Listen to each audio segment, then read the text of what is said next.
Le maire d'Échirolles nous appelle. Renzo Sully, bonjour. Oui, bonjour. Merci d'être avec nous. Tout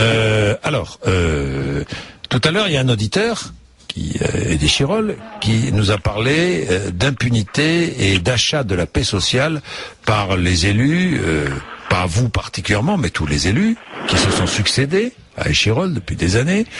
Renzo Sully, quelle est la réalité? Qu'est-ce que vous avez envie de lui dire?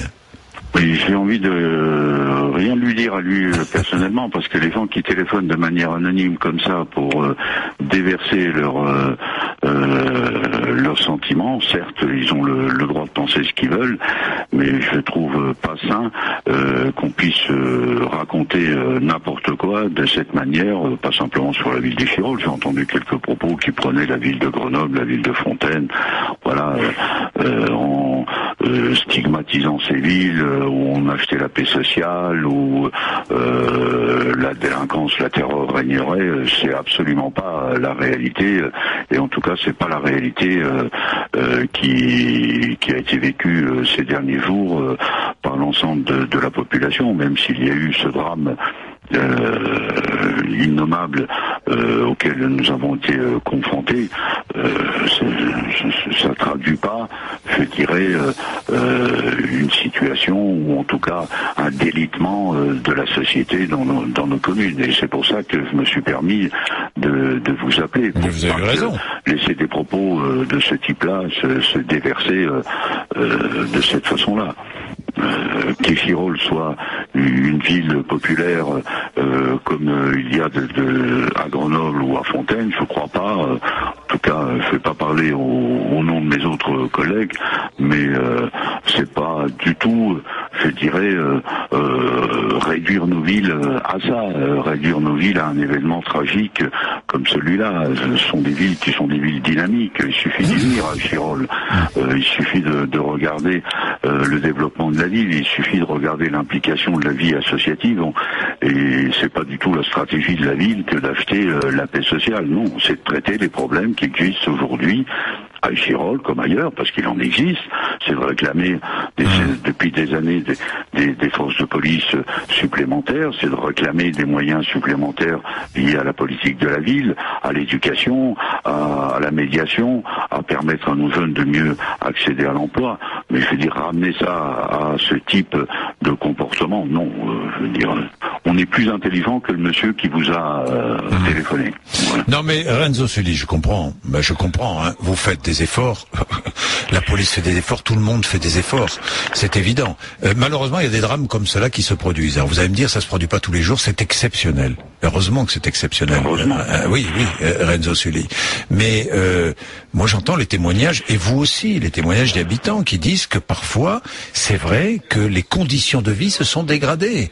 Les conditions de vie à tout propos se sont dégradées, Renzo Sully. Et si les conditions de vie sont dégradées, c'est la responsabilité du citoyen, c'est la responsabilité du politique, c'est la responsabilité de tous, Renzo Sully. Mais vous ne pouvez pas vous exonérer de cette responsabilité. Mais moi, je suis maire d'Échirolles et je ne m'exonère absolument pas de cette responsabilité. Mais si...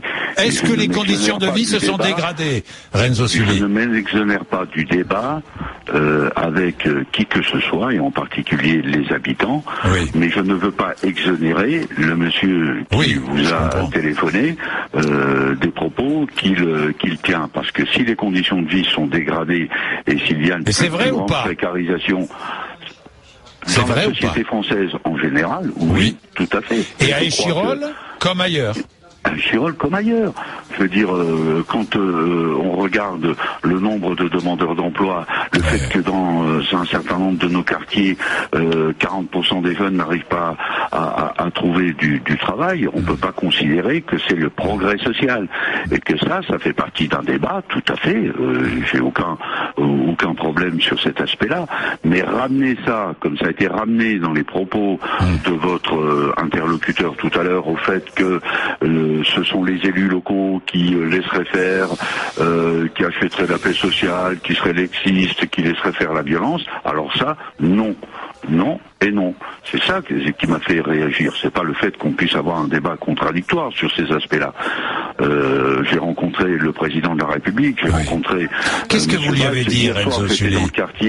Dans le quartier des Granges, avec les jeunes, les jeunes de notre quartier, qui ont eu une attitude extrêmement digne pendant tous ces événements. C'est vrai. C'est eux qui ont organisé la marche blanche, ou qui a été un moment de cohésion sociale extrêmement fort dans cette ville. Mais ça a été souligné partout, hein, Renzo Sully, partout. C'est de ça dont il faut qu'on parle. Et pas simplement de dire, voilà, moi, ceci, moi, cela.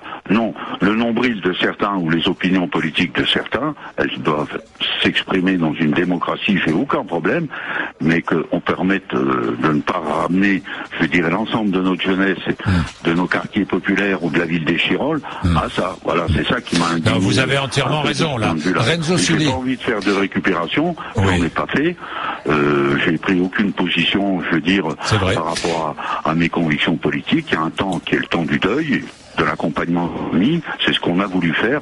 Viendra le temps de la discussion, des mesures. Voilà, je crois que c'est ce qui a été dit, y compris avec le président de la République, avec Manuel. C'est ce que vous lui avez dit. Qu'est-ce que vous lui avez dit, le président de la République, Renzo Sully, lorsque vous l'avez rencontré? On était ensemble chez une des deux familles, avec la présence des deux familles. On a évoqué effectivement la situation sociale, l'attente de la jeunesse, parce que c'est d'abord ces questions-là qu'on doit résoudre, en dehors, je dirais, des aspects où tout le monde constate depuis des années, et y compris moi-même, puisque je suis intervenu à plusieurs reprises sur ces questions-là, de regarder comment, avec une baisse de la délinquance générale qui a été très forte, y compris dans notre ville, nous avons été une ville qui a vu baisser de manière très forte la délinquance générale. D'ailleurs, c'est une des raisons qui ont fait que, par exemple, Madame Alliot-Marie, lorsqu'elle était ministre de l'Intérieur, à qui j'avais écrit, me répondait mais à Échirolles, les taux de délinquance, de criminalité sont inférieurs à ceux de l'agglomération, inférieurs à ceux du département, inférieurs à ceux nationaux, donc il n'y a pas de raison de créer un commissariat de police à Échirolles ou de mettre des forces de police supplémentaires. Elle me l'a écrit, je l'ai. Donc je veux dire, ça c'est une réalité, malgré le fait que j'attirais l'attention que les violences à personne montaient. Donc voilà, cette réalité-là, elle existe, elle a resitué, on n'y échappe pas.